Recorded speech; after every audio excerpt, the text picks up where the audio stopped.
So I watched this movie Now last officially night. recording. Yeah, I too What am movie did you recording. watch last night? I'm recording.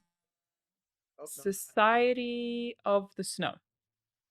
Oh yeah, the Okay. Spanish film. Yes. Um, Absolutely loved it. Like, Yeah. What else about it? Let's pretend some of us on the call have never heard of this film before and might want like a little. Just for the sake of the listener. it's For the sake of this, I'm going to turn my mic down because it's way yeah, too you loud. are really For the loud, sake of I'm really freaking loud. excessively loud. Why am I so It's based on the loud? it's a Uruguayan flight that crashes over the Andes, like the mountain range that happened in the Okay. 1970s. It's a real thing that happened, and it was mostly a Uruguayan rugby team. Um, and I think they survived for something like 60 days, even though at nighttime it was minus 32. Um, just like all odds against them, every odd in the world against them. And it's funny watching the movie, which again I think is really fantastic. Not only is it really well shot, they also do some really interesting perspective things to make sure that the people who died are very well advocated for. Um, and most of the people who Perspective things. What do you I mean don't by want to spoil it, because there is a choice that they make that is a perspective thing. Um, Mm.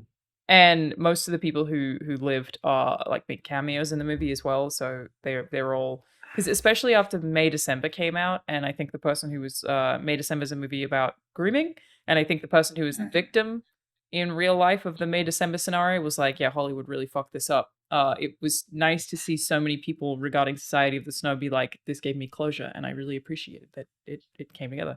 And it's also That's just cool. it's so harrowing and awful to watch that it makes the movie feel long, but it's like this is such a weird comparison, but I struggle to think of many things other than like The Last of Us Part 2 that did this, where it makes you feel like it's lasting a long time at the same rate that it would for them. Like you also feel the burden rather than it being like the movie's poorly pasted anyway. It's not. And it's also Right. the story famously, in order to survive for that long, they had to become cannibals. So it's technically not considered cannibalism if it's for survival purposes. Apparently, it has a different word. But it's obviously a very big theme where, and also very famously, they basically ended up promising their bodies to each other so that everyone consented. They were like, if I die, you're allowed to eat me. I want to make sure that my death is not in vain and that you all go on to live. Like, feel free to do that. And at first, I think I felt pretty disgusted. And then by the end, at the rate that they become very desensitized to it, you also become very desensitized to it. It just does a really good job again, The Last of Us Part 2 is like the another thing that I feel like did this expertly well, of making you feel the same way that the people felt without it being minus 32 degrees Fahrenheit or Celsius. Is And this not just dying. the same story that the film Alive is Yes, but I've never seen all. about? But it is the same. It's a new take on that story, right? Not just a similar one, but it's literally It's the exact same story, and it's a take on the book Society of the Snow, which was written by one of the survivors. Whereas Alive, I think, is based on like a bunch of interviews or something. Right. Yeah, but it is exactly the same thing. Yeah.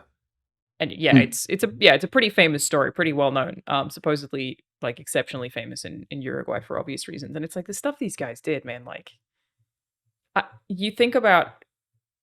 So there's a point where like somebody has to hike for like 30 miles, 10 days of hiking. And I'm like, I couldn't do that. And then you think about these people doing that while starving to death and in freezing Good conditions. thing And it's they like, were rugby players. well, I honestly think the fact that they were rugby players, because there's no, I just mean athletes, like for sure, but seemingly a better shot at. and they're young men, like they statistically were going to do better than a lot of people. None of the women survived. But I think the fact that they were a rugby team helped them very significantly in that, like, at least none of the material that I found touches on any kind of Lord of the Flies conflict. Like, they had a leader. Right. They had each other's backs. There wasn't a villain among the group, which definitely a Hollywood adaptation I feel like would have done, but I don't know if Alive actually did that or not. But they're all already understand that, like, it's like there's no egos in play, where there might be if you had a down plane of a bunch of people who didn't know each other. So because they're Right. already operating as a team, when any of them comes up with, and they come up with some really smart stuff that it's like nuts, like they realize that they could get snow blindness, which is basically blindness caused by the white of the snow. So they fashion glasses using the visor that was in the cockpit and straps from bras and some wire, and they just share these 3 pairs of glasses. Somebody makes a solar, like, water system so that they have water. It's all like just seems so smart, and I feel like that also probably comes from not being worried about your survival, where so many of these stories you hear about people killing each other, or like I said, a hierarchy, but because they already know their hierarchy, they know who the captain is. He's already being the captain. It just seems like their odds of surviving were better, even though it's still, they called off the search because they were so sure that there was no way that these guys lived, so they called it off after 8 days. It's just like, technically those are spoilers, but it's a real thing that happened in the 70s.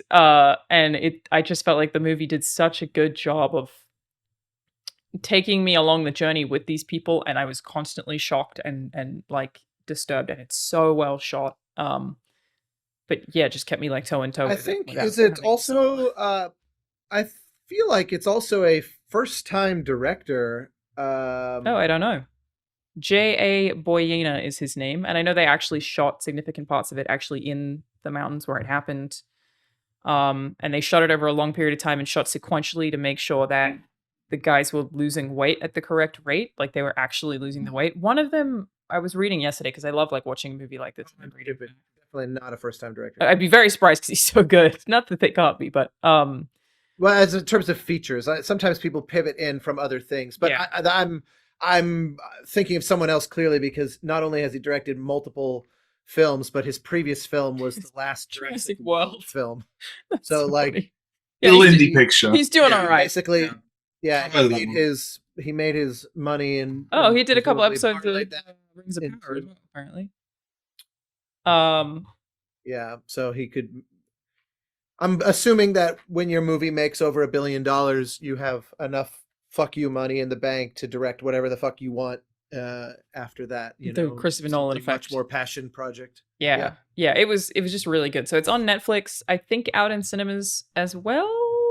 Came out late last year, so I'm not actually sure. But yeah, I just thought it was like unbelievable. And yeah, just reading up some of the facts about it. One of these guys, by the time that it was all done, I think they said he was like 55 kilos. Like, just, they're all just these huge rugby Super players who just end up being just nothing and still surviving. It's really, really good. Highly recommend. Did either of you see Godzilla -1? Not yet. Not yet. Okay, I've that was not. my I've been other working my favorite. way through the old Godzilla movies for another podcast I'm on, and that has been a journey. Are you doing like a Godzilla podcast? I'm doing a Godzilla podcast. That's cool. Quite fun. It varies massively week to week. That's the main thing. It turns out if you As do watch those a films. franchise, that's exactly if you're there's definitely weeks where you're like, oh god, I've got to watch Godzilla this week. What's your favorite Yeah. Godzilla movie? Obviously, the math You one. know what? I surprisingly quite like Godzilla versus King Kong, the original one. That was surprisingly decent. It's not aged well in some of its casting choices. It's a profound amount of blackface in that movie, but the film itself, well, it's that era, yeah. So it's like, yeah, but the film itself is excellent. Yeah, it is really it kind of retells King Kong while doing Godzilla. You know? I love Shin Godzilla. Like, I think that movie. Have you seen that one? That's I've not got there yet. No, Yeah, I'm 'cause still it's in a the bit more 80s. I'm working my way. It's working my way such an through. interesting movie because it's just an anime. Like, it's just anime, made by the same guy who made Evangelion. Oh wow! Okay. And so it just comes across that way. Like, it's even the framing is anime. But Is it pronounced Evangelion? Evangelion is how I've always said it. Alana's say Australian, Evangelion if you Austin. want. Let's I've be always polite. understood it to be Evangelion, but I am likely to be wrong in this department. But it sounded so My brain went, what the hell? Where did I just hear? Evangelion. Yeah, I've always said Evangelion. But I don't think like Shinji looks at the camera and goes, "It's Evangelion time." So I don't know if that's correct. I'm not sure if they ever say the word in the anime, which is also a hell of a like every 5 minutes. Said the name of the thing. Yeah, I'm definitely be interested to see what you think of Shin Godzilla because I just showed. I'll get there eventually. And he did not love it. But I think it's so awesome. I was shocked by how excellent the original Godzilla actually is. The original. I think I assumed that like the most recent reboot like was like, oh, they've really taken Godzilla and made it dark and interesting. You go back and watch that original Godzilla, it's fucking terrifying. It's genuinely excellent, and then it gets goofy over the years, and then swings back. But yeah. Related, who do you think wins in a fight? Like, actually, even though I know technically it's happened both ways multiple times. Godzilla or Kong, who actually wins? It's got to be Kong for the smarts. Fuck off. Kong's got the tool making. Shut the fuck up. I get so... It's like... Oh, yeah, go on. Go. You know how many, like, stupid nerds... Go off, Alanah, go on. In a fight. This is the only one I actually care about. In what world does just the upscaled monkey win in a fight against a walking nuke? By making some kind of... What's your hammer going to do against a nuclear fucking lizard? King Kong doesn't have ranged weapons also. Doesn't throw something. Most version of Godzilla have effectively like ranged nuke, fire breathing / laser shooting, variants depending on which we're talking about. I just don't see Kong ever winning. Again, if it's bad enough that he's a big angry lizard, right? Like, we have some big lizards in Australia. We have these lizards called lace monitors. They're fucking huge and terrifying, and they could rip apart a dog. Like, they could probably rip apart a monkey very easily. But then you take that, you make it even bigger, so it's got huge claws and huge teeth, and it's reptilian. It's got, like, hard, scaly body, but then it also is a nuke. Like, I just feel like Kong gets obliterated. Also, the thicker, it's like the scaly exterior is seemingly a form of armor compared to like a fur coat, basically. Yeah, way harder to cut through. So in theory, does that mean? Although I will say the way that the what is Godzilla cold? Godzilla's like frozen in icebergs several times, so it has to be warm-blooded then. Probably because then it would die. The other way. Well, I think that being a nuke means no, there are cold-blooded animals that survive in ice. Yeah. What I was going to say was, I do think that the way that Kong kills the T-Rex in the Peter Jackson King Kong by effectively ripping its mouth open in a very sort of Doom style piece of viciousness. That was a believable Kong kills Godzilla move. If Godzilla could get in position to pull one of those on Godzilla, then I could see pulling out a dark How do you ever even get that close? Well, the walking Godzilla has in the 70s movies, you wait till Godzilla's doing a little dance of celebration and then you sneak up on him. Like, that's the thing. Like, everyone can make an error. Isn't that how Godzilla... Doesn't Godzilla in the... I always get Gareth Evans and Gareth Edwards confused. It's Gareth Edwards, right? Correct. The one from like 10 years ago? The one from... Yeah, the newest Godzilla. Breaking Bad Godzilla, Yeah. Doesn't Godzilla beat the big bad in that by like opening the mouth and like blasting radioactive breath down his throat? Yep. Yeah. So Godzilla even has the kind of the big killer King Kong move. Yeah. You watched the previous franchise. Yeah. He could pick up a hammer if he wanted to. He just doesn't need to because he's a fucking walking nuke. It's just not needed. You know what? You sold me on the concept, and especially in like the 70s where Godzilla, there are several moments where he picks up a rock and throws it at a bad guy. Yep, he thinks about it. You're right, Godzilla is absolutely has the King Kong skill set and radioactive breath. You're absolutely right. I just don't. I don't see it ending any other way. Again, there are so many stupid nerd conversations, and I don't care about any of them. I don't care who wins between Goku and Superman. I care about this one. It just doesn't make any sense to me how Kong could ever win, and I think people just say that because they see humanity in Kong, and thus want Kong. It is. Well, this was the thing. This was the thing that I learned recently that changed the whole. Are monkeys in zoos sad? I don't know about you guys. Whenever I see like an ape in a zoo, I feel like a pang of like I have trouble going to guilt and sympathy. I don't think it stops at apes. Yeah. Pretty much. No, all of them no, I don't are like not zoos fascinating generally. For me. But the one thing, next time someone does drag me along to a zoo, one thing that was pointed out in this thing I was listening to that had never occurred to me is animals in zoos are on anti-anxiety medication. They're not. The gorillas aren't sad. They're stoned. They're all And like it's- trazodone or something. Also, most zoos in like big, at least American cities and whatnot, I would think, I could be wrong, and I'm sure some very like, well, actually, comment. I'm sure they'll be in the comments. Yeah. My impression is that most of these are not animals that at this stage would even be able to survive in the wild anyway. Like most. Like, Well, if you're raised in captivity, yeah, like a lot Yeah. of the.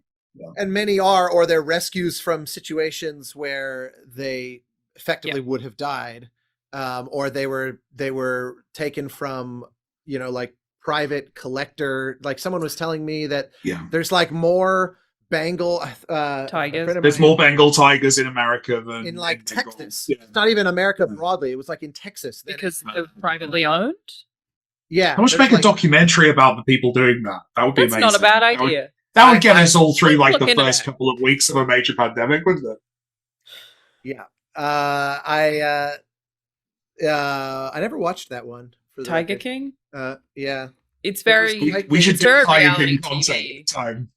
Yeah. Surely we must have talked about that at the time. I It watched must it have really been late, an early so- WL. Oh, maybe. Maybe. I'm not sure. I didn't watch it for like months. It was part of the whole Very like exploitative. Fire Island, like Yeah.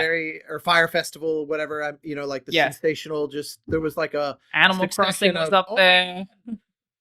What a time! Wow. We are. Oh my god! There's going to be a nostalgia wave for that moment, isn't there? In like 20 years, there's going to be like a nostalgia. It's already for, like, 4 years ago. It is surprising that it was 4 years. Isn't that to me, crazy? it doesn't feel like we've been doing this podcast for 4 years. That Holy We've been shit. doing this podcast for 4 we years. must have because There's no way.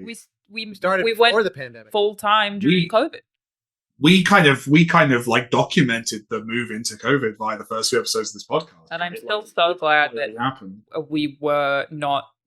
You had a bunch of experience or expertise there, Mike, because of the games you had worked on. We That's were true. I not had one of some idea the. about this. Yeah, we were not one of the saying shitty before. crowds of podcast bros who were like, "It's gonna blow over, man. Everything's gonna be fine." I'm very thankful. We for were that. slightly better informed podcast bros. Is what Thanks to game development. Yeah. Quarantine Circular available on Steam. Yeah, I think I already feel a little bit of nostalgia for the Animal Crossing days, but like we spoke about last episode, the success of that potentially caused people to staff up, which potentially caused tons of the layoffs. Which, by the way, I think we've already had a few thousand more this year. Yep, it's not stopping. Oh, that Unity just let go of over 1,000. Again? Didn't Twitch just do like a Twitch did third too, yeah. as well? So Kotaku put something up that says 10 days into 2024 and 2,300 plus video game layoffs have been announced, which is wild. I have some friends in Australia who got laid off. I don't remember if I mentioned this last episode or not. Who got laid off who don't want to say it's not for any fault of their own. Were working for a like blockchain dev. It wasn't because they wanted to work on blockchain. They were just humans who needed jobs, right? Where the money was, yeah. Yes. 100%. And so it was sort of we'll work here and work on this thing. And they, I think, had like a promise of getting to make something creative and cool once whatever blockchain thing had shipped. But they all got laid off, which doesn't surprise me because that fad clearly died. And I'm surprised to see the amount of NFT conversations still happening. And there's also been a ton of AI art, really weird AI art stuff. I don't know if you guys have seen it. So Xbox tweeted something that people were pretty upset about, that they clearly had used AI art in the image that they posted. And Magic the Gathering did the same thing, and theirs is very egregious. Best one was the advert for Wacom tablets that used AI art. That was the one. No where way. It's like you literally sell exclusively a product for people. Actually making, yeah. So What are you doing? Yeah. the Magic the Gathering one, is nuts because Wizards of the Coast admits using AI art after banning AI art. So they posted something that, like, in my opinion, is very clearly AI art. You can see things like there's like a dial if you zoom in on it that's missing dial details. All the telltale kind of Things that drawing don't without line up. intent. Yeah. Yeah. Like cables that don't go anywhere kind of stuff. But then they followed up by saying, they said, we understand the confusion by fans given the style being different than the card art, but we stand by our previous statement. This art was created by humans and not AI. A few days later, they had to say they were mistaken. And the marketing image was made by AI. And it said that a human did the work to create the overall image, but AI tools in Photoshop crept into the marketing creative. The art came from a vendor. It's on us to make sure that we are living up to our promise to support the amazing ingenuity that makes magic great, which I think is a really interesting position to be in because people could be using AI and how would you know? Like for artists? Yeah, and it goes deep on a few levels because AI is now like integrated into a lot of workflows, whether you like it or not. And it's and this, by the way, none of this is like a defense or me like trying to find a blame, whatever. But there are a couple of interesting things which, yes, make it basically you have to be hyper vigilant now as a studio owner or as someone who's like doing marketing. You have to be thinking about this. There's a couple of reasons. One is stock photography is destroyed as a medium at this point.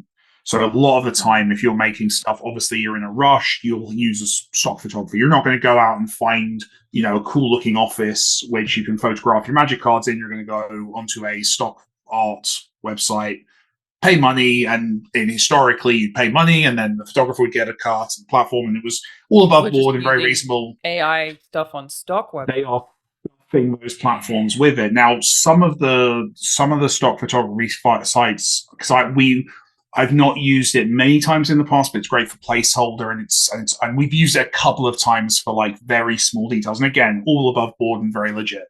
But we can't ever go near that again because there's some of these websites have like they'll label art as like this is AI generated in like tiny print under the photo, which is bad enough, but then there's a lot of people who are just uploading stuff and nothing's getting checked. So if you go onto a stock photography or stock art website now, and I know there's going to be a portion of the audience who go, well, you should make all art from scratch. It's like, that's not always an efficient way of doing the process. And people who make stock art still get paid and theoretically can get paid many times over.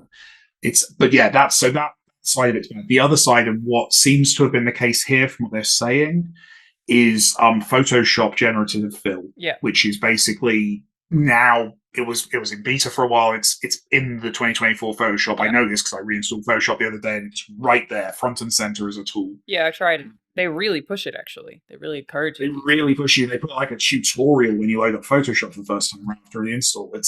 That is incredibly. If you again, I feel some sympathy for artists who use it because they've got a deadline, they've got 5 images to make, everyone's trying to pay their bills. They click that button to save some time, and they're not thinking about the big broad ethical impact of that, and then they send it off, and then the person who receives it isn't thinking about that either. Well, that's very also not as problematic ethically because they're not taking art from other artists, they're taking art from their own image.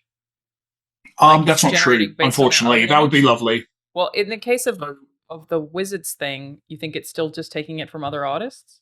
So if you're using generative AI to generate imagery, you are by definition using the only place it could have learned is from basically training on a large library. Yeah. And the argument would be, and there's a lot of evidence backing this up, including the statements of the people who make these platforms now, which is that all that is trained on a bunch of copywritten, no permission granted art. The irony, I don't know if you've seen this, the interview that I think it was OpenAI, who basically said, like, we need you to change copyright law for us because our systems don't work without copywritten material, which is just an absolute admission that this is fully trained on data that they really shouldn't have had access to.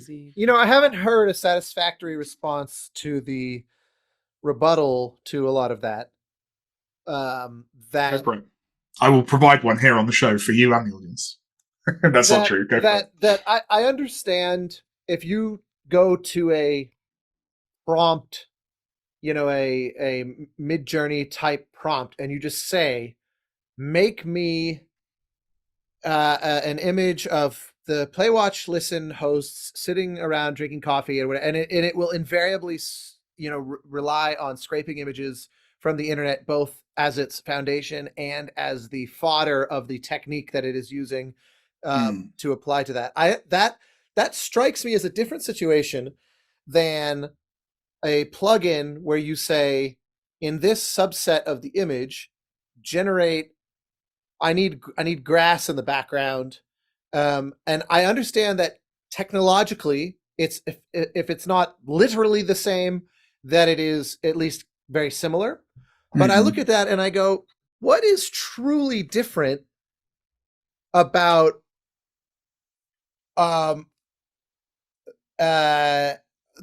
than just the sheer fact of the labor of an artist who is handed an image and and they're told, hey, can you add grass to the background? And they go online and they look and they see a reference and they effectively try to emulate it.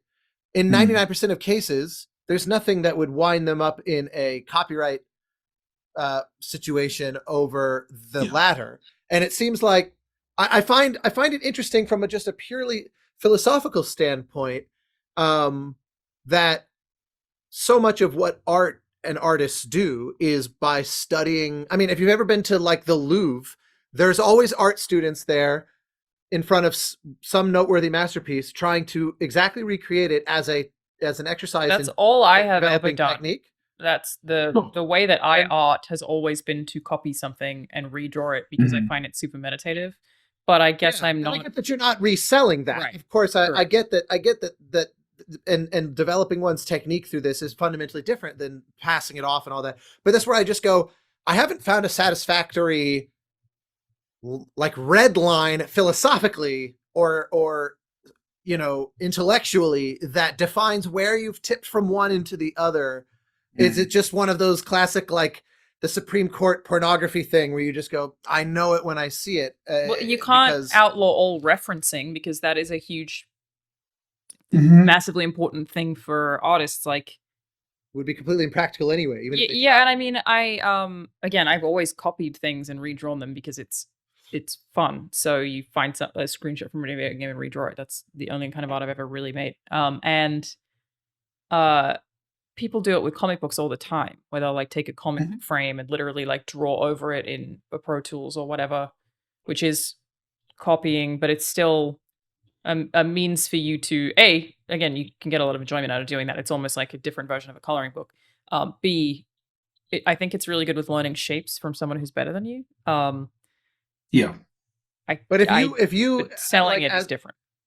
Yeah, so that's where I asked Mike if you are. But I did copy an artist once, and they got very upset with me because I basically Googled the game that I wanted to draw, and it was on the first page, and there was no credit in the images section, and I redrew it and posted it. I did say that it was copied, but I didn't credit them, so that person was very upset that I had basically exactly copied something that they had drawn, which was also copied from a screenshot from the game and not credited them, even though I wasn't selling it. So like technically, even when I did that as not an AI, it was still the wrong thing to do because I didn't look for credit.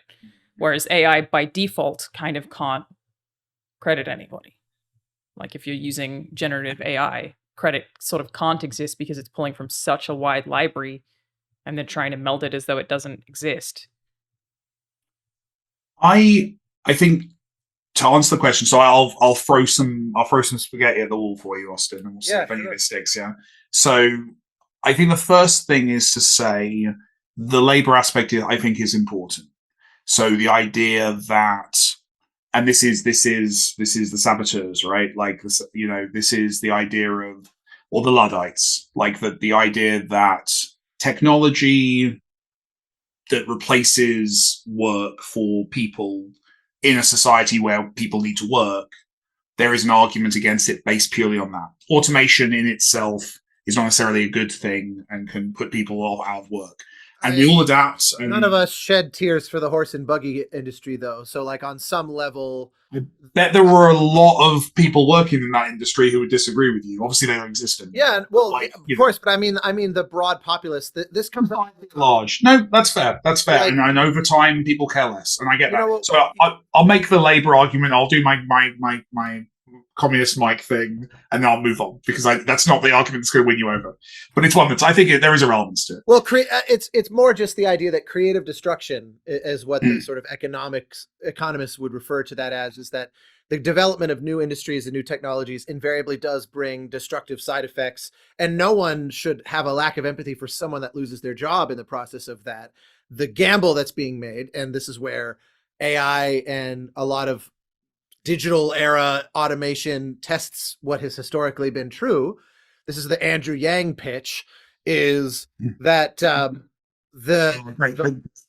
level of automation that we're talking about, it's not just that the automotive industry created such a new industry that while some jobs were destroyed, it unlocked so much more economic potential that it far and away. I'm going to sit in the economic conversation with you for a moment. I will move on from this shortly, but I do want to sit with this for a moment because the fundamental difference is Henry Ford worked out how to make cars cheaper.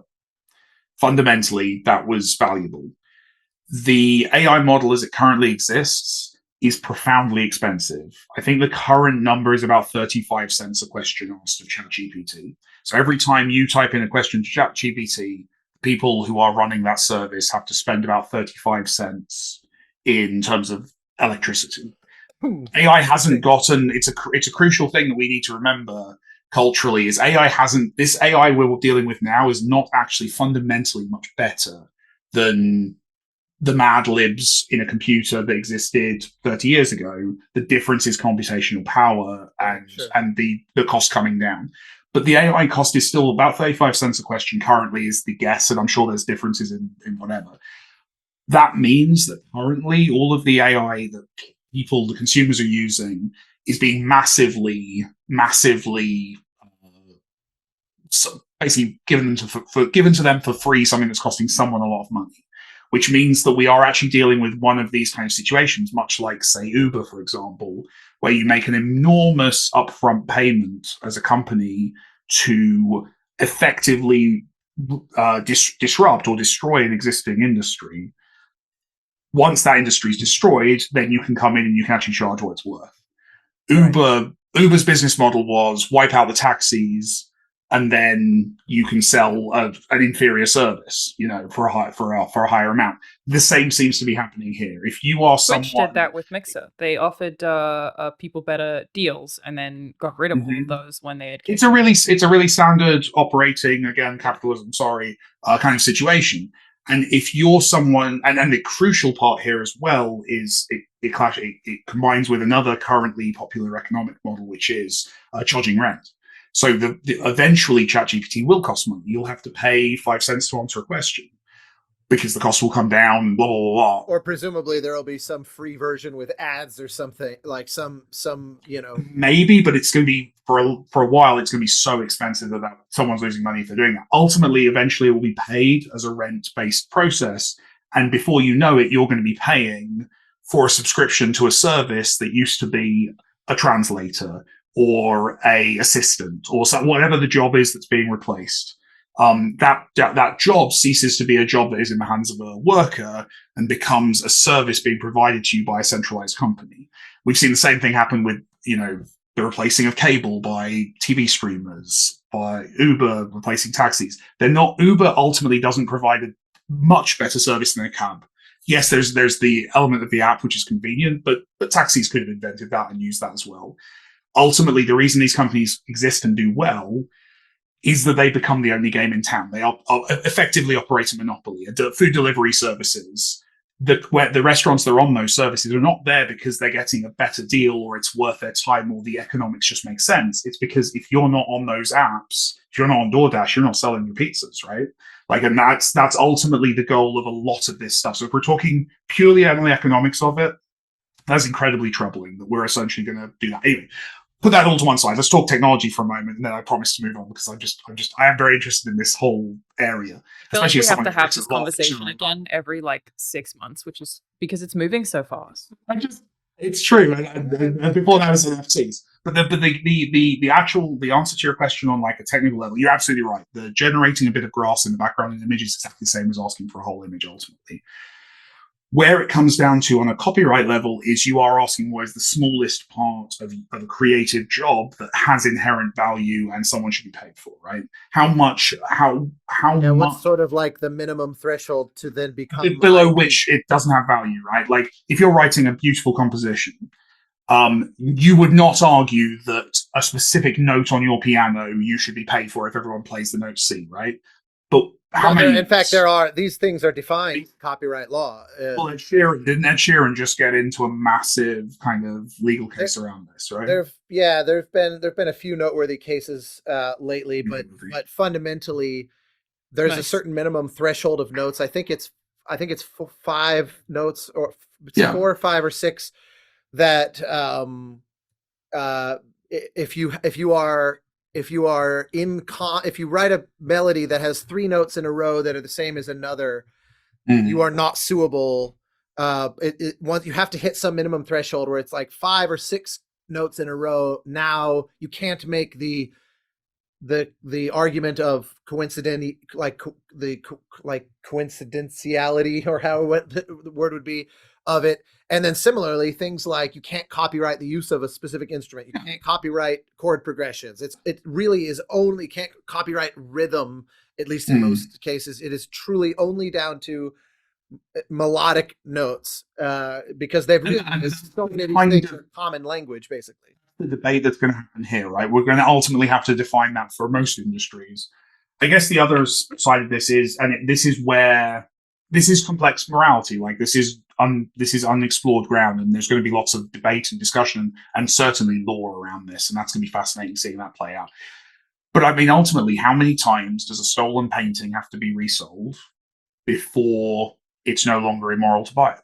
Like if you buy, how distant does one have to be from the initial crime for you to not be complicit in that crime?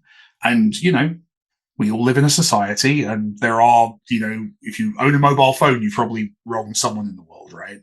So like there is a lot of complexity to this, but that blade of grass you're putting in that image ultimately was the outcome of work from someone that was stolen from them without their permission and then sold on to you, whether that's because you're subscribed to Photoshop or because you use an app to generate an image. That there is definitely a point where that would not be a crime for you to do that, but there's also a point where it would, and I don't know where that line is. And until we know about a moving target, I suspect it will be because I hear pieces of music where it thinks like a Venn diagram that have only a sliver of overlap, where I'll hear a piece and for a moment it's very similar to another piece, but it's mostly because it was humans at the table in both cases with a similar emotional goal, using a similar toolkit, that kind of thing. And they arrived at a similar conclusion, as it were, in their process. The music sounded briefly similar. And it's interesting how there is a scale where brief little flashes where you go, oh, wow, for a few measures or a few notes, that kind of sounded like XYZ. Under most of those circumstances, especially if you think in terms of a kind of a good faith baseline, most people would go, "Oh, that's interesting." But at some point, you hit a threshold where you go, "Well, now I'm pretty sure they're just plagiarizing." And so it's interesting how we're going to define that with AI. I don't know the answer. I want one more. One more thing that I just want to say on this, because I think it's, again, not saying this is right or this is wrong, but it's an interesting moral area. I haven't.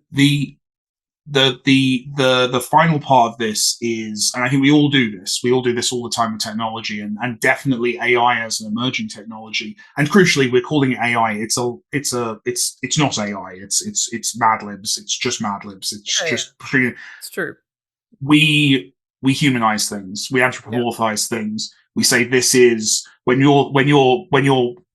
we immediately jump in the conversation when we were talking about this? Alanah thought of a time she traced something. And I'm sorry, Alanah tracing something or being inspired by something or flat out awfully I copied copying it. something, Yeah, right? it was directly Yeah. copied. That is still going through the mind of you in that process and being transformed by a human mind and your creativity and your life experience. Even if you're duplicating it, there is still a human involved there. The act of a computer copying and pasting something is not creation. It really isn't. At least with these models, I believe real AI will exist one day, and I'm sure it'll be wonderful. And I hope it likes me. Don't want to get into any basilisk situation here. But what we have right now is not that. What we have right now is essentially creative laundering. It's not actually doing that. Even you, Austin, when you use that example of hearing the two bits of music that sound a bit alike because two composers came up with them. No, that's not what we're talking about here. No AI is. Oh yeah, I'm under. I know that's what you're saying, but like that's different, right? That if you'd heard that piece of music and you're like, oh, that sounds a bit like the other thing, and then you'd looked into it and you've gone, oh, that guy just stole the first, like that guy stole those notes and put them in with no intent, no creative vision, just did it. That would change your opinion of that placement. And I think that specific context right now, there's a lot of companies that benefit from us thinking of AI as we would a human, even a stupid human. It's not capable of doing that. It's not thinking in that way. It is simply duplicating. And there'll be someone in the comments who's like, well, isn't all art basically just someone copying everything that's ever happened to them and putting it through their filter? No, that's not what art is. And that is not how any artist I know thinks or works. Well, that is effectively what my initial question was, though. That's the first 20% of your process, but you don't sit down to the keyboard and go, let me think how I can randomly combine every piece of music I've ever heard in my life to create something that sounds like music. That's not. But it's not random. I think that's the key. Is I think, okay, of all the pieces I've heard, here's a subset that use the instruments I'm planning on using. Here's a subset of that subset that have a similar emotional output of it, and like whether it's conscious or not, you immediately apply all kinds of filters to the broad, Sure. survey you've done of other art. And I will say one thing that you do that the AI, that as far as I'm aware is not doing, is you are then making a conscious decision potentially the other direction where you're going, okay, Exactly. Because I know there's a piece that did it this way, I'm going to avoid that. The reality is, if you sit down, if me and you were working together, could you not also just program? Could you not essentially author an algorithm to add that layer where you go, okay, you could do a piece add like this, but just exclude X? Where so historically it's called fuzzy logic, but it I don't think computer science wise it works necessarily with these approaches. The good example of this is if I said to you, Austin, I'm going to make something that is inspired by Star Wars. Mm-hmm. By what you just said, you're going to do exactly what I know you're going to do. Moon. You're going to go, but your first step is you're going to go and listen to every John Williams track you can get, remind yourself of it, listen to everything you've not listened to, listen again, and you're going to do exactly what you said and go, how do I combine this? What do I steal from this? What do I do? Where do I actively avoid this? If you type into an AI drawing software, gold robot in a desert, it's going to put C-3PO on the screen. That is fundamentally the difference here. It's not using its wide understanding of sci-fi and robots. It's essentially doing a Google image search and giving you the thing, and that's an image that it's found a lot on the internet when it's been scrubbing, and it's going to give you C-3PO. That is fundamentally the difference. How do you feel about it in terms of music, Austin? Like, do you have any stance on AI composing? Because that's happening at a pretty similar rate.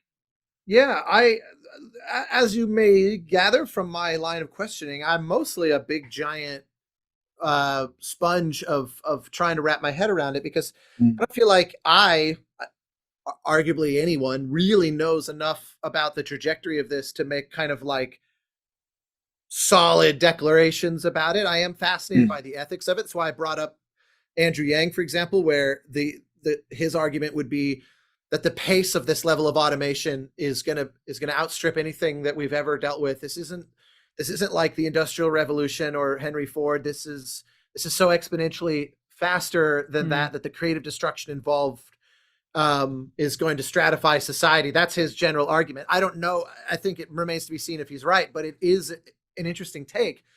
musically, there is a lot of composers who are looking at it similarly to what Mike was just saying about the like stock image.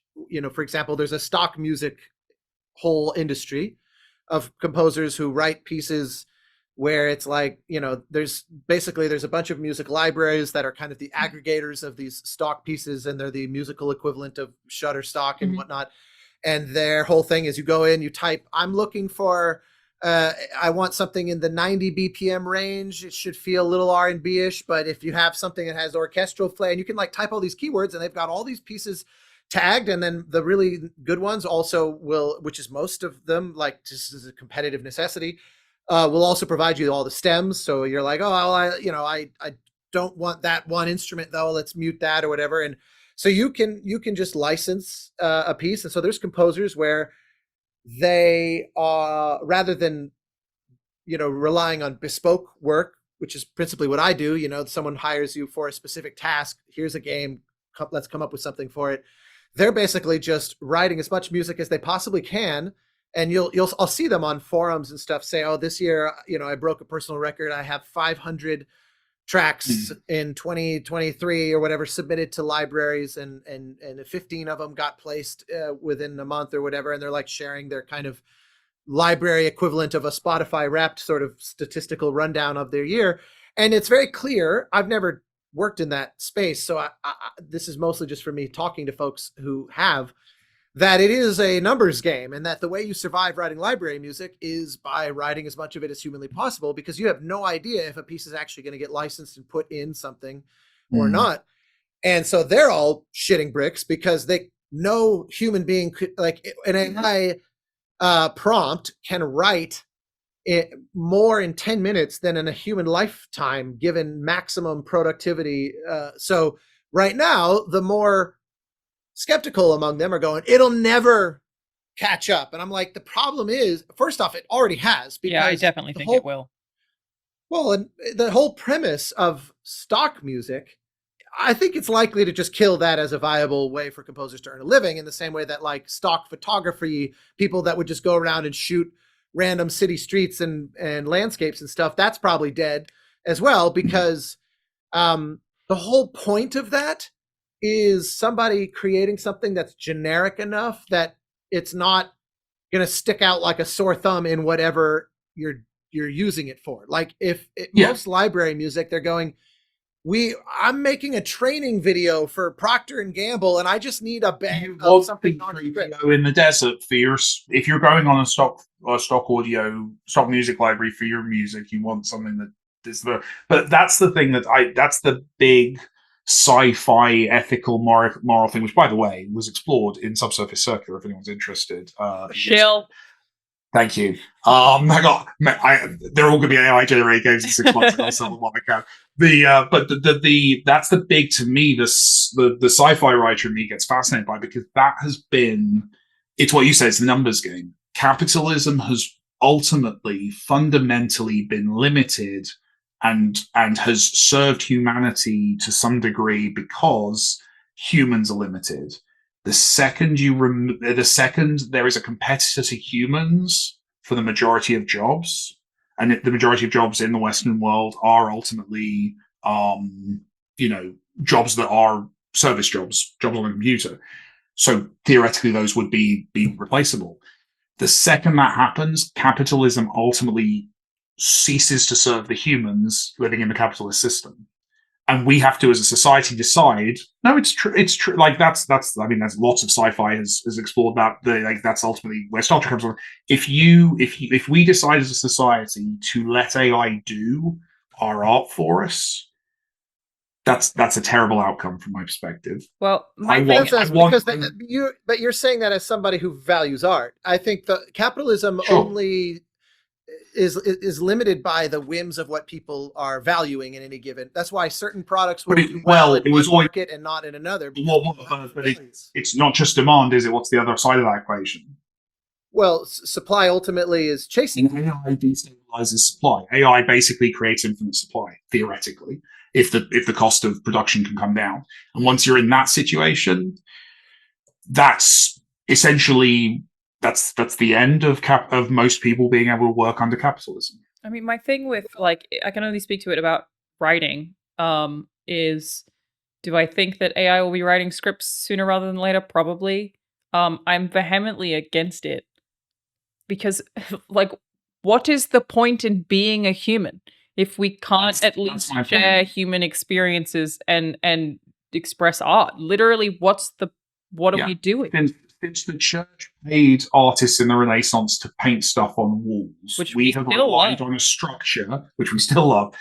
We have relied, under essentially money as a concept, we have relied on the fact that there will be a demand for the supply in terms of artistic pursuits, in terms of bureaucracy, in terms of paper merchants, like in terms of every job basically that doesn't involve lifting something. Those jobs ultimately become, if those jobs don't have financial value anymore, then people can't do them to survive, which means they won't do them. And and like, yeah, the Star Trek approach is, well, the second this happens, we do away with capitalism. But obviously, that's not going to be the outcome. I don't even think that's Well, possible. I don't. I mean, No. I don't. I find myself exactly as I said a minute ago, just going. Honestly, I don't know where it leads, because I do think. I think that's you're taking the least biased option. That is, we don't know where it leads and what the outcome will be. And it is moving. Believe it. For what it's worth, I don't think it will. I don't think AI in its current formation, in its current structure, could ever replace a writer. I fundamentally it will get better up to a point. There's a lot of arguments in the tech world that we are hitting that point, because ultimately there is a limit to the LLM model as applied to a model of artificial intelligence. Humans are not LLMs, therefore you cannot hit human intelligence with LLM. Will something 20 years from now, 30 years from now hit that level? May well do. That's that. So from my perspective, I find it fascinating from like a sci-fi perspective of what happens once there's no value in the jobs most people on the planet do. How do we deal with that? But I don't think that's a situation any of us need to worry about in the next few years. Like, I think I'm fascinated by that as a question, but I've not seen evidence that that's actually where we're going. And the only people I see seriously considering that as an option are the people who are trying to sell their shares in their companies that make AI. So I'm not overly optimistic that that's going to, well, I'm not pessimistic that's going to, I'm biased, but I'm biased towards it being stupid and not really working. I think that something that strikes me as possible, for example, is if you go back 100 years in the development of sound recording and the ability to synchronize it with film, and you had the first talkies, right? You had the ability to record actors, and the era of silent film ended, and we ended with the era of, we entered the pioneered the talkie cartoon. Yep, exactly. A certain now he's in horror now movies, nebulously public domain. But so at the time, the only way to hear, an orchestra, for example, or any music really, was to be in the room with them. And when we developed initially the late 19th century, the sort of wax cylinder recorder, but particularly the galvanization of that occurred when you combined, the film industry with like movie theaters and of course radio broadcasting recordings. Now the most musicians that we were hearing were pre-recorded, and so we entered this era where the fewer being a live gigging musician became a far more sort of struggling class. I mean, it's always been that way, but recording musician became a smaller but more fundamentally middle class work, particularly obviously here in enclaves where the infrastructure existed for it, not as a pervasive statement, but like in LA, for example. And and obviously they were met with enormous resistance. The musicians union famously was protesting this thing that was going to take away all those silent movie theater pianist jobs and stuff, and there are all these like tens of thousands of musicians lost work as recording music eliminated the need for live music. But I think that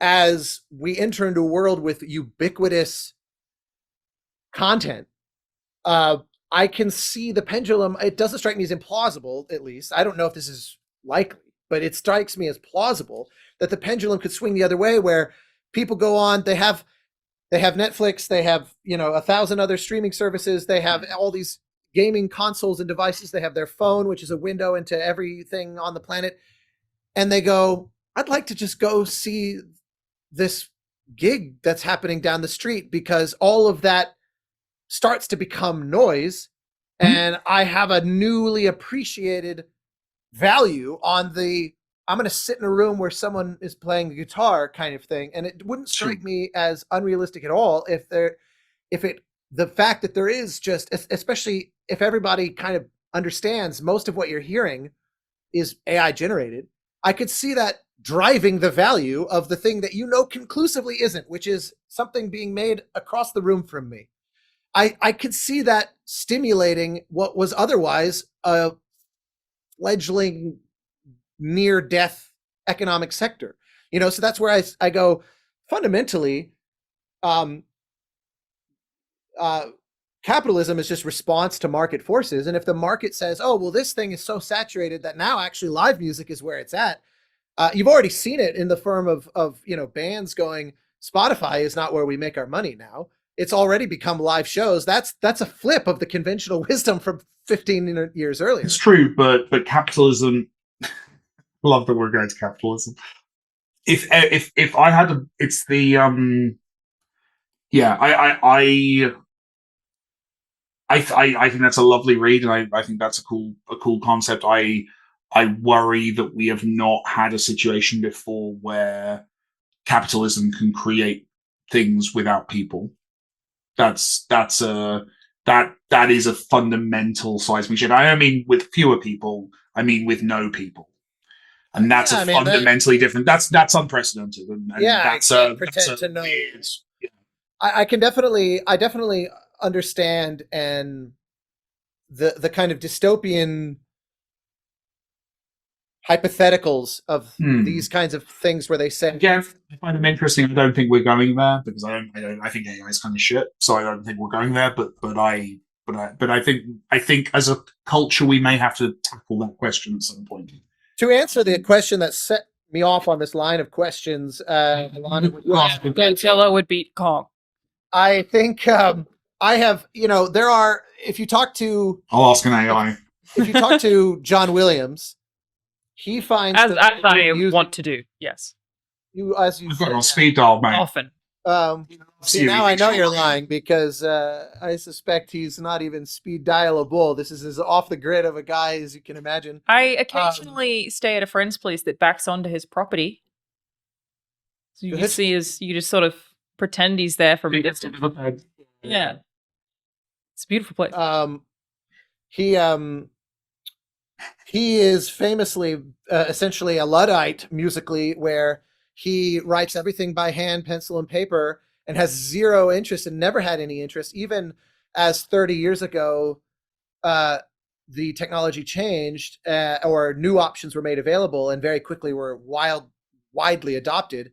He's one of the few holdouts. So there are people that there have always been through the specific lens of my line of work. It's obviously the only thing that I have any semblance of a claim to knowledge on here in this discussion. The rest is me just mostly asking questions to push against, to poke a thing and see if it wobbles. The music industry has always had this issue. The classical tradition in particular has always had this issue with a kind of cultural elitism where you have to learn the tools as they existed in the generation before you. I mean, I'm sure these conversations have existed with like EDM music, electronic in general. Oh, and you move away. It goes classical. back. It's exactly the same thing. Of, are you a real game developer if you can't code? Are you a real developer if you can't code in machine language? Oh. Are you a real artist? Like Angela. I remember there was once a thing that spat came up where she was painting with acrylics, and somebody goes, only a real artist would only use oil. Like, I'm like, God. all this gatekeeping bullshit. So everybody's always trying to plant their flag in whatever little niche they like, and they go, anybody outside of this is, sort of the tools are doing the work for them. That makes it somehow less. I got no problem with tools. I got a problem with replacements. And I think but this is where if a tool is replacing a job, then it's a tool that's serving someone higher up the ladder rather than the person whose job it's replacing, right? No one willingly does less. Okay, but there are strings in Thomas Was Alone that are not played by real people. So like there are sampled instruments that is 100% replaced a real person. Yeah. And that real person probably was annoyed when that happened. I'm not claiming but that's the thing. That's not true. I mean, there is no one human that lost that job like that. There's no one to point to go who was annoyed at the lack of the work opportunity there. In the same way that not in that case. But I mean, even the word Luddite, right? Like as a podcast, we all know what the word where the origin of Luddite comes from, right? You know what Luddite was. I knew this at some point, but you're making me realize I don't remember. So it was a protest movement against like cotton mills. I think it was cotton. Let me Google that. I think it was cotton mills. Yeah. Point being, the long and short of it, while you look that up, a Luddite is just someone who's scared of losing their job to a machine. That's what a Luddite was historically. It's sort of protest movement. Anti-technology on the basis that the way it is now is somehow I've determined the optimal way it should operate. Well, no, the optimal way for me to feed my family. I think again, the word Luddite has taken on a broader meaning of person who is afraid of technology. This was a very specific, targeted fear of technology because they wanted, to live. Yeah. Well, that's the thing. Like, we like our cotton mills, right? I like my cheap T-shirt. Like, I'm benefiting from those people failing in their protest, right? Well, and this is where I think context. We too easily disregard the different sort of actors in the system. Where I go, it's probably there's probably ways to automate agriculture that will bring down the price of your food. As a food buying person, is it appealing to pay less food? Like, set aside additional wrinkles that we can add about ethical sourcing and all that sort of stuff, but just on a sheerly technological level, the purchaser is almost always going to prefer the cheaper option, and it's only when you then add those additional filters. So that's where I go, as a composer, I don't think the audience gives a shit how it was made. Like, broadly speaking, they just want the sausage. They don't want to go in the kitchen. They want the outcome of the process. But that's the thing that's interesting about modern kind of, especially like tech industry capitalism as we know it now, is you're not getting cheaper food at the supermarket. You're getting more expensive food after the people who made the cheaper food have been run out of the marketplace. And that's the kind of capitalism I think a lot of people in the present moment are reacting to, is not let's find a faster process so things can be cheaper so we can all live a little bit better. And yes, it might have an impact on some people over there, but don't worry about it.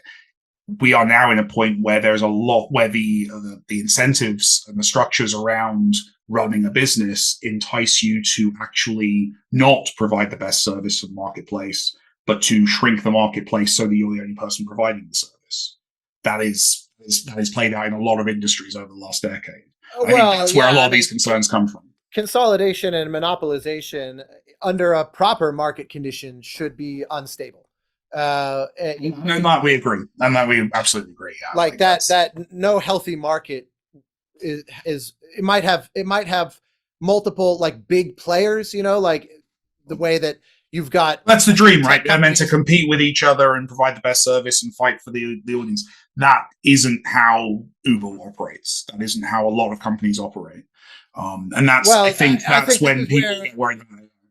Yeah, and that's where I do think that it's an interesting notion that if one company can have, such sort of run of it, that disruptive competition becomes essentially impossible. We're already seeing OpenAI started as a non-profit. They're no longer a non-profit.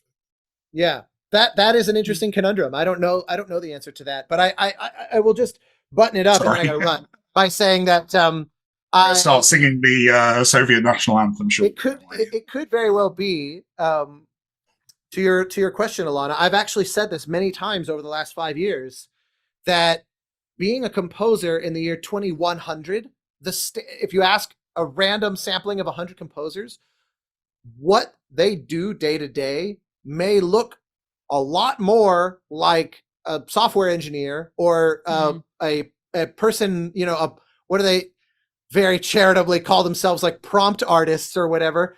It may be that the tools so fundamentally change what we even think composing to be, that you are certainly happened the for author writing of an algorithm where I go, because if I showed Beethoven how I write music, where I spend a lot of time adjusting the EQ on a snare sample, this would not resemble his notion of what music even is. You know what I mean? Winfrey, better at composing than Beethoven. Well, I'm joking. At mixing albums than Beethoven. If you ask Beethoven. My concern is that in 2100, the CEO of a company may sample the algorithms of 120 dead composers to make a piece of music, and the composer won't be in the process at all. It is possible that, it could be that, like, for example, if you go to an artist alley at a Comic-Con, you don't run into a lot of millionaire CEO types selling their prints and their, like, it has become very niche, because that alone, even before you entered into AI, the stock image world and that sort of thing made sort of art so ubiquitous. It was like, you go back 50 years, those entrepreneurial painters and whatnot that would do like the cheesy cabin covered in snow and sell millions of prints to hotels and stuff to put on the people who saw the writing on the wall ahead of time made out like a bandit. But it did sort of fundamentally, like, the only way, and to the point, to bring it all sort of home, someone like Angela, the only way that someone like that earns a living in today's world is through the human to human, the things that commoditize the human to human interaction, like Patreon and stuff, where you go, it's not about, I just have a need for art. I have an investment in a person. And that's what interests me. I like to see the arc of. I really like that point. Like, I like that point a lot. The earlier version of that you said, where it was in a world of content, are you more likely to go out and see a live band? I like that as an optimistic take on this. I think that's a cool, and you're on the artisanal bread versus the supermarket loaf, right? Like, I can see your point that the human and the humane might have a renaissance of their own, and that's I like that. I think that's positive. I can order anything from a restaurant on DoorDash and have it delivered in 30 minutes, but I still like going to restaurants. Yeah, and interacting with a waiter. It's a human experience. And especially, the trend of restaurants where you can see into the kitchen, and there's big open bar or like a glass wall, that kind of thing. Like, I mean, I think that there's something to that. I mean, my God, go to Krispy Kreme. It's everyone watches them, operate these machines, turning out tens of thousands of donuts. There's something about that human connection that I think we can't, that's so biologically hardwired, that I think it might be, though, that, to your point, the vast majority of what we encounter is sort of generated in mass, and that what art and those things become is a million tiny islands of small niches where you've got your little crew of people that support you, and maybe it's 1,000 people, and you hope that the tools could be developed such that that's enough to sustain you, but that there's going to be, very, very few.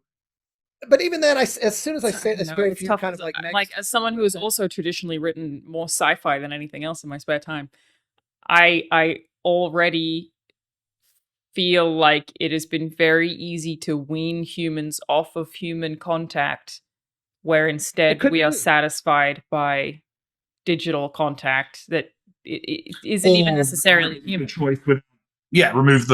Boil the frog in the water without them even realizing that they've been isolated. If you look at like the rise of social media, right? Like, there's lots of data that supports that people have far fewer friends than they used to, far fewer. You can have a conversation with somebody. When 3 people argue about something for an hour. You can have a conversation with somebody and they can be on their phone the whole time, not really paying attention to you. And that's not even really considered rude anymore. Like, that's just a normal thing for someone to do. And I always try and remind myself, there's a brilliant quote. I don't want to misattribute it, but there's basically throughout history, there have been people saying the exact same. No, there's the world of there's an quotes. amazing. I'll Know find where you it. got it from. I'm sure it I'll was find me. it and send it to you in a bit. There's definitely like in it's like a Georgian or Victorian era writer talking about the kids today. They don't even fucking care. They're lazy and they don't even talk to each other and they don't have the values we used to. Like this is a generation of Oscar Water. Like humans have always been worried about change. We've always been with something about us. We're hardwired to assume our generation will be the last. So there's theories in philosophy that that's actually a trick our brain plays on us to make us more comfortable with the fact that we'll die. That like if we actually had a sense of the enormity of human society, we'll have a death. Related everybody. Read the book The Denial of Death. Nonfiction. Highly recommended. Denial of Death. Denial of Death. I was literally listening to a podcast today about the notion of what's called terror management theory, which basically says that all human behavior is basically what denial of death is about. Avoiding death. Being aware that you are going to die will shape everything that you do and is like a plague on mankind. It's really, really interesting. And that's why I think if you talk about like even, you know, people being curmudgeon-y about the latest tech and you know, classical composers being mad about EDM, whatever, really all that is just somebody trying to feel special. The whole time. Any kind of elitism like that is just somebody trying to feel special because they have all of their other needs met. So they're like, I need to plant my identity in the ground and I need to not let my identity die because I'm going to die. I think that's true of artists. It's probably not true of receptionists in terms of the people whose jobs are like there's people who are worried about this stuff. Like I think it would be true of anything that somebody is passionate about. So if you're a passionate receptionist, I would think that you would be. No, I mean the majority. I mean, the majority of people in the world who are not passionate about their jobs, the majority of people in the world go to work every day to pay their bills. And they find passions, they find things to care about, but like most people work to put food on the table, right? Yeah. The three of us are very lucky in the fact that we do things we love, obviously, all said, privilege checked, all of that. But that's the amazing marketing that led into our modern understanding of what the word Luddite means. They were not people who were wanted to feel special or thought that they had deserved a job. They were people who wanted to eat food, there is always a risk. I'm certainly not talking about it from a perspective of people who are trying to keep their jobs. So that I'm sure that's the perspective of a lot of it's elitism that I'm speaking about there. Yeah, and that we should that fuck anyone who thinks that EDM is less valuable than classical music. Soundtracks are the lowest form of music. This is known. This is That's true. what Quentin Tarantino said during his Oscar speech. So did he really? What did he say? I missed that. He said Ennio Morricone is one of the greatest living composers, and I don't mean soundtrack composers. That gutter. I mean composers broadly. He said something along those lines, like. I mean, when you score all your movies with your vinyl collection, I guess that makes sense. Vinyl is also a great example of your counter progress, kind of that people will go and find live music. The resurgence of vinyl is a really good example of that as well. That we go for the warmer sounding, music. I'm sorry, I went a little bit ranty today. I apologize. No, it's great. This is where I find it all fascinating, but I do think that you raised a point that very much sticks with me about the unprecedented nature of a lot of these, where if you think of it to its extreme in the whole post-scarcity, the Andrew Yangs of the world and the people advocating for things like universal basic income would say, if we get into a world where we can basically automate essentially all of our basic needs, food and electricity and whatnot, it frees people up to be creative with their time because they don't have that need to go just put food on the table. Which I think gives people a lot of existential crises. Well, but I look at it and I go, well, whatever process is automating the creation of food would also be automating creative work as well. Those are the things that we're witnessing right now. So if you're in a world where there's no scarcity on seemingly anything, then I don't know that we even know what we would then start to value. Other than wouldn't that be incredible? Exploring and fighting the Borg. That's the answer. It's like if you know every piece of music you're likely to hear was written by a computer, you're likely to not care about music. A world without scarcity, by definition, will be a world without demand, and that means we'll have to come up with a No, different that way of doesn't. structuring our I don't see society. how that. I don't see how that follows. It just would mean that supply has outstripped demand so far that there's abundance, but it doesn't mean that there's But demand, so demand, you're absolutely right. Demand is a metric. It would be like saying there'd be no temperature There's in the no future. competitive Demand, demand. there would be no demand. There would be no need for capitalism. Money would not make sense in a world where you could get everything to the full Immediately. extent of what you need. Money would be yeah. gone. Oh yeah. No, that I We'd don't. have to come up, but that's exciting, right? We'd have to come up with other things to pursue with our lives, other ways of measuring our value, other ways of. That'd be cool. We won't live to see it, but maybe people after us will one day. But I That's haven't the amazing. faintest idea what people would value in that. Like, I can't even begin. The only assumption I could make is what I was essentially saying earlier, that something that boils down to human connection, because we forge those connections through our value creation processes. The happiest people in the world, the happiness seems to be the result of social structure. It's community, yeah. Family, friends, culture. That seems to be if you look across all salary brackets, all parts of the world, culture.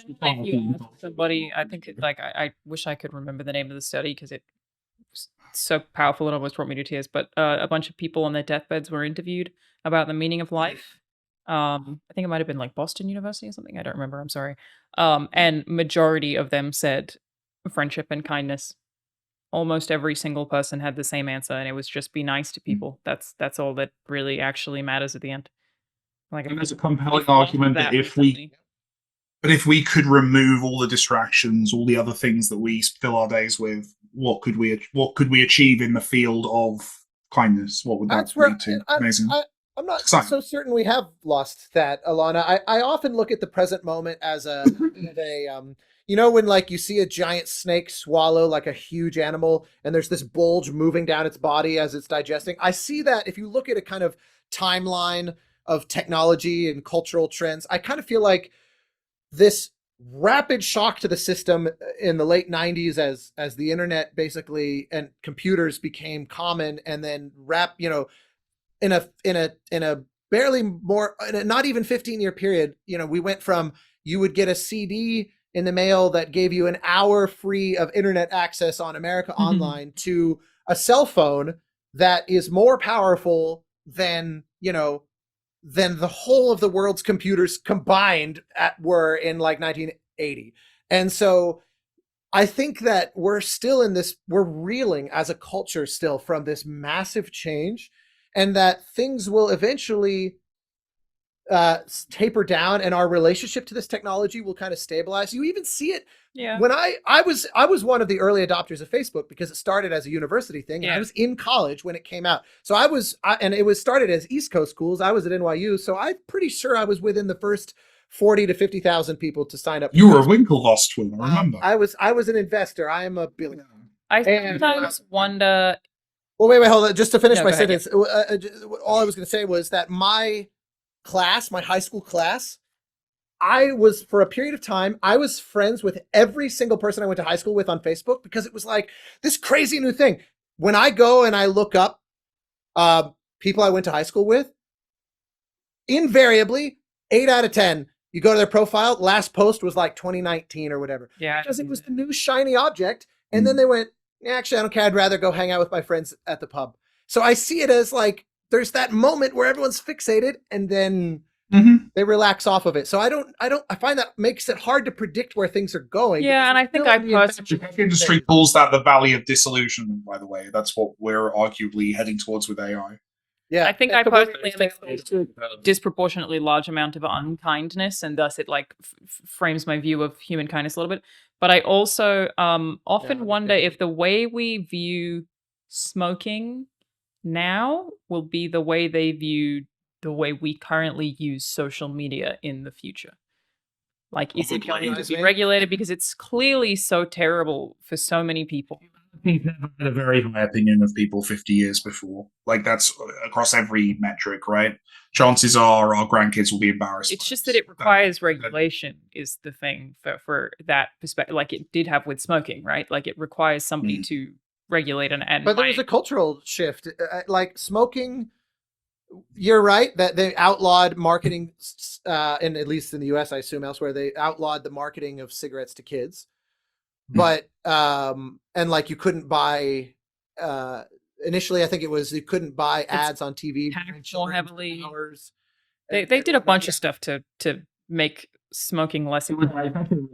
It's a really good. Smoking's a really good example of the power of like this is probably another half hour argument. I was going to say that. I was going to go there. It's like I think me and Austin might be on different sides of that conversation, perhaps. But like centralized process was definitely a big part of the cigarette, which is evidenced by the fact that they absolutely advertise cigarettes to kids all over the world right now, just not in the countries that we're in. You know. I actually had a horrible dinner once where I was at lunch with some people, and I realized the person sat next to me was a graphic designer who designed cigarette adverts for those markets. And I'm like, oh wow, I literally said to the guy, I don't think I've ever sat next to someone at lunch who I think is more disgusting than you for doing that job. That's horrible. Like you're a horrible human being. Have you ever seen the Jason movie, Thank You for Smoking? Yeah, exactly that. But like plays the lobbyist. That was the guy I was sat next to, but I was sat next to him. British about you saying I had a horrible dinner. It was horrible. It really. Well, no, I ruined it by being an arsehole to this guy, basically. But I felt justified. I felt very difficult to accept morally. I think it. But we could look at people who work at Facebook the same way in theory in however many years, because this I could talk about this for ages, but social media. Currently, we're in a time war, right? Like everyone is fighting for as much of our time as possible.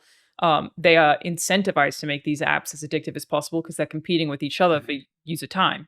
They are trying to consume 100% of our day with a mobile phone. That is like so clearly unethical, though I don't think it's any individual person that's at fault for that. It's more of a system, but it's like just evil. And we're doing it to each other, and we're incentivizing each other to spend more time on these same apps that give us little dopamine hits in the form of a like that half the time's a robot trying to sell me an OnlyFans anyway. It's it seems you too. Okay. Constantly, I keep blocking these OnlyFans robots, but it seems like something. I know, it's the same ones every time.